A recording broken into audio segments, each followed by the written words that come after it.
Assalamualaikum, jumpa lagi dalam Dinowo Channel. Okay, so untuk episod kali ini, apa yang saya nak kongsikan dengan hampa semua adalah bagaimana kita nak lakukan pemasangan absorber ataupun monoshock kepada kita punya motosikal S5 VF3i.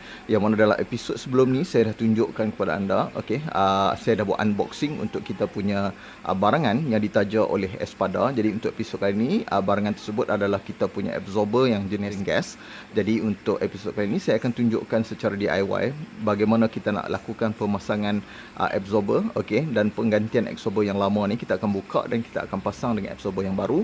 Adakah absorber jenis Espada ni PNP untuk VF3i tanpa perlu dilakukan sebarang modifikasi? Apapun, jom kita tengok dalam video kali ini.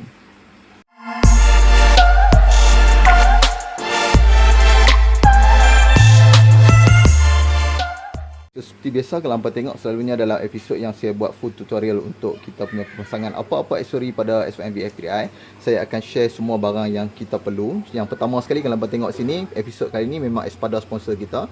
Dia bagi kat kita absorber aftermarket ni untuk VF3i PNP katanya. Okey, dia punya absorber ni adalah jenis nitrogen gas. Kalau hampa tengok sini terdapat tabung nitrogen gas. Okey, kalau hampa tengok kat sebelah tepi ni, dia punya kod dia adalah absorber Espada A304 215mm. Okey, so dia punya ketinggian 215mm. Ini adalah dia punya kod untuk kita punya absorber ni. So untuk material yang perlu kita gunakan ataupun tool yang perlu hari ini adalah kita perlukan spanner jenis 3 kaki ni. Yang seterusnya kita perlukan spanner saiz 10, kita perlukan spanner saiz 14, kita perlukan T saiz 14, kita perlukan Allen key, kita perlukan digital caliper, dan juga kita perlukan grinder. Ni adalah optional sahaja sekiranya kita punya tapak pada kita punya absorber ni perlu dilakukan proses modifikasi, sama ada kita nak perlu canai ataupun tak. Nanti kita akan tengok sama ada perlu tak kita lakukan proses modifikasi ataupun kita perlu pasang secara PNP sahaja. Pertama yang perlu kita buat sekarang ni adalah kita perlu keluarkan kita punya cover rantai dan juga harga. Kalau anda tengok pada bahagian sini, kita perlu keluarkan bahagian cover rantai ni sebab di sini harga ni akan blocking kita punya bahagian tapak untuk kita buka skru saiz 14 nanti. Jadi kita perlu buka satu, okey, dua skru, dan bahagian sebelah kanan ada satu lagi kita perlu buka menggunakan spanner saiz 10. So untuk bahagian sebelah kiri ni, apa yang saya akan buat sekarang ni adalah kita akan gunakan spanner 3 kaki ni. Kita gunakan saiz 10 Kita akan gunakan saiz 10. Kita akan buka pada bahagian sini. Okey, kalau anda tengok sekarang ni saya dah buka satu skru, okey, dua skru, okey, menggunakan spanner jenis 3 kaki. Okey, dan sebelah kanan, okey, kalau anda tengok di bahagian dalam sini, okey, terdapat satu bahagian, okey, yang perlu kita buka. Okey, kalau tengok di sini, okey, di bahagian sana memang terdapat exhaust. Jadi apa yang perlu kita buat sekarang ni adalah menggunakan open end spanner, okey, yang jenis ni, okey, spanner bukaan hujung ni. Jadi kita akan gunakan saiz 10 dan kita akan buka daripada bahagian sebelah sana, dan kita akan cabut peti rantai ni keluar daripada bahagian dalam untuk memberi lebih ruang kepada kita untuk membuka pada bahagian tapak atas dan juga bawah ni. Okay, so kalau tengok sebelah kanan ni, okay, kalau tengok sini kita perlukan spanner open end ni untuk kita buka skru di bahagian sini sebab ruangan sangat sempit. Jadi anda perlu buka menggunakan spanner jenis open end. Anda tak boleh gunakan spanner 3 kaki ataupun spanner yang lebih panjang sebab ruangan di sini sangatlah sempit. Jadi saya akan buka keseluruhan 3 skru ni dan saya akan cabut keluar bahagian harga dan juga peti rantai ni. So sekarang ni kita dah buka 3 skru, 2 pada bahagian sebelah kiri dan 1 bahagian sebelah kanan. Sekarang ni kita akan cabut saja, okey, bahagian kita punya peti rantai ataupun harga di bahagian tengah ni. Okey, kita dah buka. Jadi kita letak di bahagian sebelah tepi. Sekarang ni kalau anda tengok bahagian ni dah pun kosong. Sekejap lagi apa yang perlu kita buat adalah kita akan buka bahagian sebelah atas, okey, menggunakan spanner saiz 14, dan juga bahagian sebawah ni juga menggunakan spanner saiz 14. Saya akan buka daripada bahagian sebelah kanan nanti. Okey, so sekarang ni bila anda tengok kita dah buka peti rantai, okey, jadi bahagian tengah ni dah jadi semakin luas ataupun kosong sedikit bahagian sini. Kalau anda tak buka memang susah untuk anda buka nut di bahagian sini dan juga pada bahagian atas. Kalau anda nak lebih mudah lagi, anda perlu buka tayar lah, tapi itu mungkin saya rasa tak perlu untuk anda keluarkan sebab ruangan ni cukup untuk kita masukkan tool. Jadi kalau anda tengok pada bahagian atas ni, kita dah ada satu nut yang perlu kita buka menggunakan spanner saiz 14, dan bawah ni juga menggunakan spanner saiz 14. Anda perlu tahan daripada bahagian sebelah kiri dan kita akan buka nut ni daripada sebelah kanan. So, untuk nut bahagian bawah, sekarang ni saya akan gunakan kita punya spanner saiz 14. Okey, kita akan buka dulu bahagian sini. Okey, selepas kita dah longgarkan bahagian atas bawah ni, kita akan gunakan T saiz 14. Kita akan masukkan T daripada bahagian sebelah tepi. Okey, ini akan lebih memudahkan proses untuk kita lakukan proses untuk kita buka kita punya nut lah. Okey, sekarang ni kita akan gunakan T. Kita akan buka terus nut ni sampai habis lah, dan kita akan cabut keluar satu skru bahagian atas dan satu skru bahagian bawah. Okay, kalau tengok sekarang ni saya dah keluarkan nut bahagian atas dan juga bahagian bawah ni. Okay, untuk memudahkan proses kita buka skru ni, sebab sekarang ni dia lebih ke bawah. Okay, kalau anda tengok sekarang ni tayar kita berat dan kita punya arm akan ada tekanan sikit ke bawah. Apa perlu kita buat sekarang ni adalah kita perlu angkat sikit, okay, bahagian sini. Jadi kalau anda tengok sekarang ni, okey, ada bunyi. So, bila anda angkat ni, proses untuk kita keluarkan skru ni lebih mudah. Kalau anda tengok sekarang ni memang skru akan ketat. Tetapi kalau kita angkat sikit tayar, okey, kalau anda tengok saya angkat gunakan kaki, okey, dan proses untuk keluarkan skru ni akan lebih mudah. Jadi kalau anda tengok sekarang ni, prosesnya adalah kita perlu angkat sedikit tayar dan kita mudah untuk keluarkan skru pada bahagian bawah, dan juga sekejap lagi kita akan keluarkan skru pada bahagian atas. Okay, so seterusnya apa yang saya nak buat adalah saya nak cabut kita punya monoshock ataupun absorber kita ni. Okay, skru bahagian atas. Kalau anda tengok sekarang ni, kita keluarkan skru bahagian atas. Okay, so dua skru, satu bawah, satu atas, dan kita akan cabut kita punya absorber ni keluar macam ni.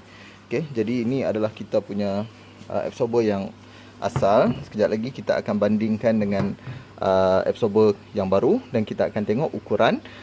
Selepas ni saya akan fitting dulu. Kita akan masukkan kita punya absorber yang baru ke dalam tapak. Kalau perlu dimodifikasi, baru saya akan gunakan grinder. Kalau tak perlu, just PNP saja, dan kita akan terus gunakan kita punya absorber yang baru. Okay, so sebelum kita continue dengan kita punya pasangan kita punya monoshock ataupun absorber kita, apa yang perlu kita buat pada bahagian bawah ni, seboleh-bolehnya selepas kita dismantle, okay, ini adalah peluang untuk kita lakukan inspection pada bahagian bawah, terutama pada kita punya cylinder brake dan juga tubing ataupun tube brake kita. Okay, anda perlu check sama ada pada bahagian ni ada sebarang kerosakan ataupun sebarang masalah yang mungkin anda tak pernah tengok sebelum ni, terutama pada bahagian kabel. Okey, di sini kalau anda tengok memang kabel ni terluka sikit, tapi ini bukanlah bahagian kabel yang dasar, tapi ini adalah bahagian luaran kabel. Okey, kalau anda tengok bahagian ni saya lapik sebab kita tak nak kotorkan kita punya tangan. Okey, di sini kalau anda tengok kita punya rantai ni memang minyak lah. Okay, jadi kita lapik sikit. Okay, so pada bahagian bawah ni kalau tengok, okay, kita tak mau ada sebarang tempat yang mungkin crack ataupun mengalami sebarang retak ataupun mungkin bocor pada mana-mana bahagian lah. Jadi anda perlu tengok.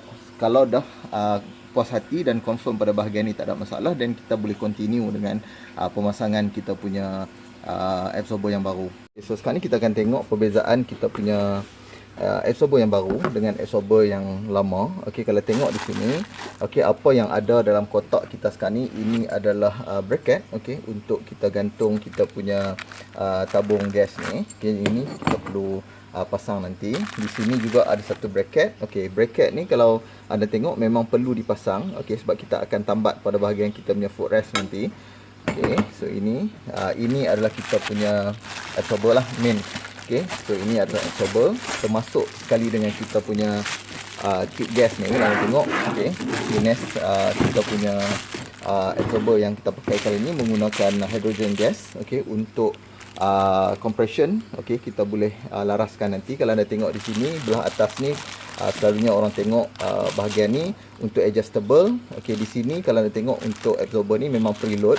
Okay, pada bahagian sini, untuk bahagian bawah terdapat satu bahagian, kalau anda tengok sini, soft hard untuk rebound. Okey, sama ada anda nak gunakan untuk off-road ataupun jalan biasa. Jadi soft hard untuk bahagian rebound ada di sini. Jadi untuk compression kita boleh adjust pada bahagian hujung sini. Untuk explanation yang penuh tentang reload, rebounds dan juga kita punya compression, saya akan terangkan dalam episod yang akan datang selepas saya buat review. Okey, dan juga saya kongsikan perbezaan antara kita punya absorber yang original asal ni dengan kita punya absorber yang aftermarket daripada jenis Espada ni. Jadi saya akan buka dulu plastik ni, kita akan buat comparison. Okay, so ini adalah kita punya absorber yang baru dan ini adalah absorber yang stok yang lama. Okay, kalau tengok di sini, ini ada satu lagi barang yang ada dalam kita punya box ni. Kalau tengok ada satu Allen key dan juga satu tool ni. Apakah guna tool ni? Tool ni adalah untuk adjust kita punya preload pada bahagian atas. Kalau tengok sini, okay, kita gunakan untuk adjust kita punya preload macam tu. Okay, jadi dia masukkan pada bahagian sini. Kalau tengok, okay, untuk kita adjust. Okay. Jadi kalau nak tengok, ini adalah tool dia lah. Tapi selalunya kita punya preload ni memang kita tak akan ganggu. Sebab memang dia punya setting dah pun cantik daripada kita punya pengeluar. Jadi untuk bahagian lain, contoh macam kita punya rebounds pun kita tak akan kacau. Okay, sebab mungkin penggunaan kita hanyalah untuk kegunaan di jalan biasa. Tetapi di sini kalau anda tengok compression, okey, di sini saja yang akan kita mungkin boleh laras nanti. Kalau anda tengok sini, terdapat satu tulisan di hujung sini, iaitu soft hard. Okey, bahagian compression ni mungkin kita akan adjust nantilah untuk tengok sama ada kita nak bumping dia lembut ataupun keras sikit, bergantung pada cara untuk kita bawa. Sebab setting ni bergantung pada berat masing-masing dan juga penggunaan masing-masing. Okay, so apa yang kita nak buat seterusnya ni, kalau korang tengok di depan saya ni ada digital caliper yang kita akan guna untuk ukur diameter bahagian tapak atas dan juga tapak bahagian bawah. Okay, kita nak bezakan dia punya ukuran untuk yang absorber lama ataupun stock absorber ni dan juga aftermarket punya absorber daripada jenis Espada, nitrogen gas punya absorber ni, adakah PNP untuk motosikal VF3i. Sekarang ni kita akan ukur. Kalau korang tengok, kalau kita gunakan digital punya caliper ni, dia insyaAllah lebih accurate berbanding kalau kita gunakan analog punya caliper. Jadi bila kita tengok sekarang ni, kita akan ukur, okay, bahagian outer dia. Okay, kita akan gunakan bahagian outer, kita akan ukur. Okey, sekarang ni kita tengok bacaan untuk kita punya absorber yang asal ni 23.98 pada bahagian bawah. Ini bahagian atas, kita nak tengok berapa bacaan dia. Okey, lebih kurang 23.97 juga. Okey, maksudnya atas dan bawah dia punya diameter untuk absorber yang stok ni adalah lebih kurang 24 ataupun 23.9. Untuk absorber yang baru, sekarang ni kita nak tengok absorber yang baru, berapa bacaan dia punya tapak ni, diameter dia berapa. Okey, kalau kita tengok sekarang ni, alhamdulillah, okey, lebih kurang sama, 23.67. Okey, bahagian atas kalau kita tengok pemasangan ni memang akan jadi PNP lah, sebab dia punya ukuran dia 23.6 lebih macam tu juga. Okey, jadi kalau korang tengok dia punya bacaan ni lebih kurang sama. Maksudnya kita punya absorber, okey, daripada jenis Espada yang menggunakan nitrogen gas ni memang PNP untuk motosikal VF3i. Jadi kita hanya boleh pasang terus, tak payah gunakan grinder untuk grind bahagian bawah dan juga grind bahagian atas. Memang dah tak perlu, kita hanya pasang secara PNP sahaja. So sekarang ni kita dah nak pasang. Kalau korang tengok sekarang ni, apa yang perlu kita buat adalah kita perlu identify kat mana nak letak bracket dan juga nak letak dia punya holder untuk kita punya tabung. Kalau korang tengok sini, memang dia dah buat siap dah. Okey, kita perlu buka kita punya footrest. Dua skru pada bahagian footrest ni kita letak bahagian dalam. Okey, nanti kita akan buka dua skru ni, kita akan gantung kat sini. So dia punya bracket untuk tambat kita punya tabung nitrogen tu, okey, dia akan duduk macam tu nanti, ataupun dia duduk macam tu, bergantung pada cara kita nak pasang nanti. Sama ada kita nak letakkan tabung ni macam tu ataupun kita nak tak tabung ni terbalik ke belakang macam tu. Bagi saya dia memang akan duduk macam tu lah. Okey, dia akan duduk macam tu. Okey, nanti kita akan pasang dan dia punya kedudukan akan duduk jadi macam sini. Okey, so untuk proses yang pertama yang kita nak buat sekarang ni adalah kita nak masukkan kita punya absorber ke bahagian dalam ni dulu. Okey, kalau korang tengok dia akan duduk macam tu. Dia bukan duduk terbalik macam tu. Okey, dia duduk macam tu. Jadi dia akan duduk menghala ke bahagian belakang macam ni. Kita akan masukkan dia punya skru panjang pada bahagian atas ke dalam dan kita akan masuk skru bahagian bawah, okey, pada bahagian satu lagi. Okey, so sekarang ni kalau korang tengok kita dah masukkan dia punya absorber bahagian dalam ni. Jadi skru bahagian atas kita dah masukkan. Sekarang ni, okey, kalau dengar bunyi tu skru dah pun masuk. Sekarang ni kita tinggal nak pasang pada bahagian bawah saja. Untuk pasang bahagian bawah ni pula sekejap lagi kita perlu angkat sikit tayar, dia akan naik lah. Sekarang ni bahagian bawah ni nampak macam tak boleh masuk kan, sebab sekarang ni kita kena angkat kita punya swing arm. Okey, kalau korang tengok sekarang ni kita angkat swing arm kita ke atas.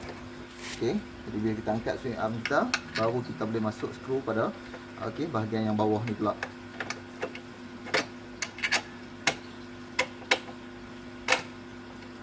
Okey, so alhamdulillah kita dah boleh masukkan kita punya skru atas dan bawah. Sekarang ni kita akan mula kunci dia punya nut sebelum kita pasang dia punya tabung untuk nitrogen kat sebelah kiri ni.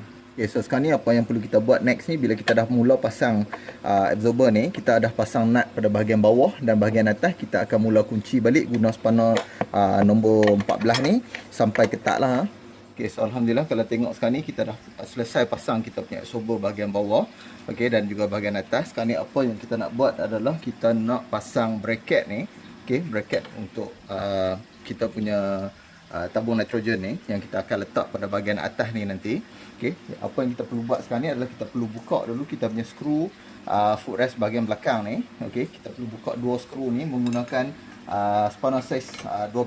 Okey, kalau tengok di sini spanner size 12. Kita akan buka, okey, bahagian belakang dan juga bahagian depan. Kita akan buka dulu skru ni, kemudian kita akan letak bracket ni di bahagian dalam. Okey, so sekarang ni kita akan buka. Okey, gunakan spanner 3 kaki ni. Saya 12 so kita akan buka bahagian depan juga. Okey, sekarang ni kita dah buka dua skru ni. Lagi bila saya dah habis buka nanti, saya akan tunjuk macam mana kita nak pasang dia punya bracket. Okey, so sekarang ni kita akan mula pasang balik dia punya footrest bahagian belakang ni dan kita akan masukkan plate ni. Kalau tengok ni tips yang saya nak kongsi. Tip yang pertama, plate ni kita letak macam ni. Okey, jadi bila nak pasang nanti, plate ni dia berkedudukan macam ni bukan terbalik macam tu, dia duduk macam ni. Okey, dia punya bengkok ni menghala ke bawah macam ni.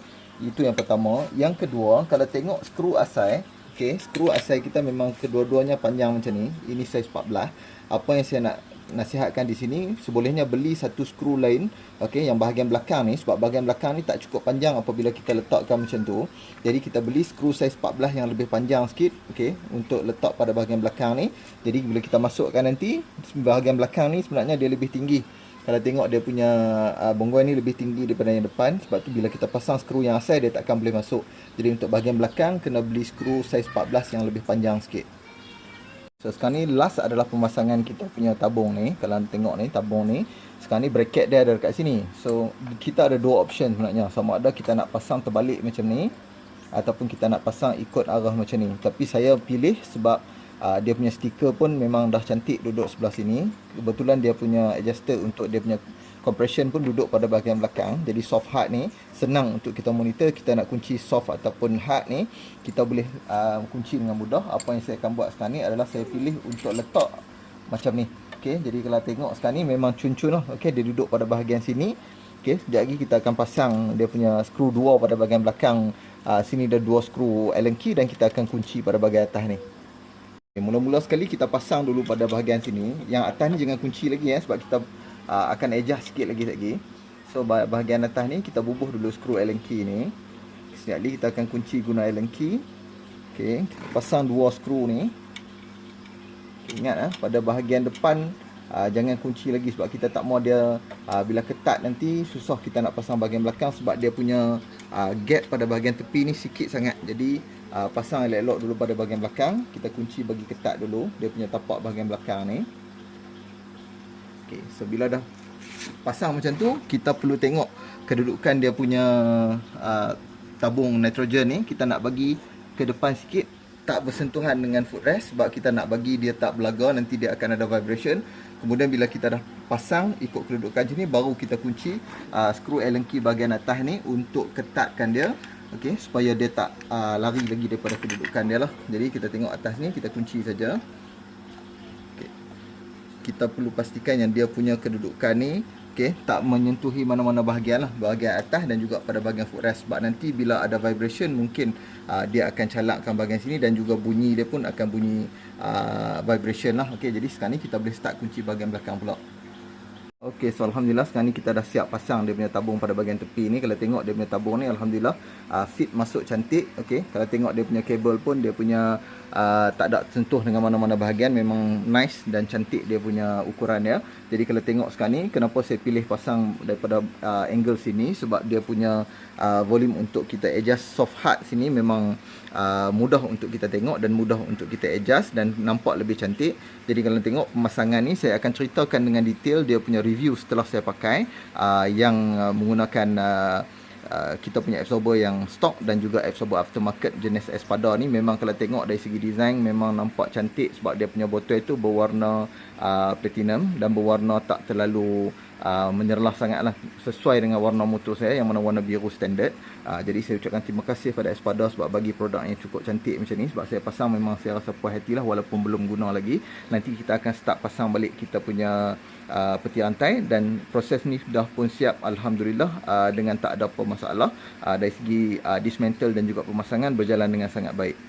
Okay, so alhamdulillah pemasangan kita dah sempurna siap. Alhamdulillah, ni yang lama. Kalau tengok sekarang ni, memang kalau ditanya pada saya, memang dari segi kepuasan, memang saya sangat berpuas hati dengan produk yang diberikan oleh Espada ni. Bukan sebabkan free, tetapi disebabkan oleh pemilihan warna yang sesuai alhamdulillah dengan motor saya, sebab dia punya absorber pun berwarna merah, okey, dan juga lining motor saya pun memang ada banyak yang merah dan juga biru.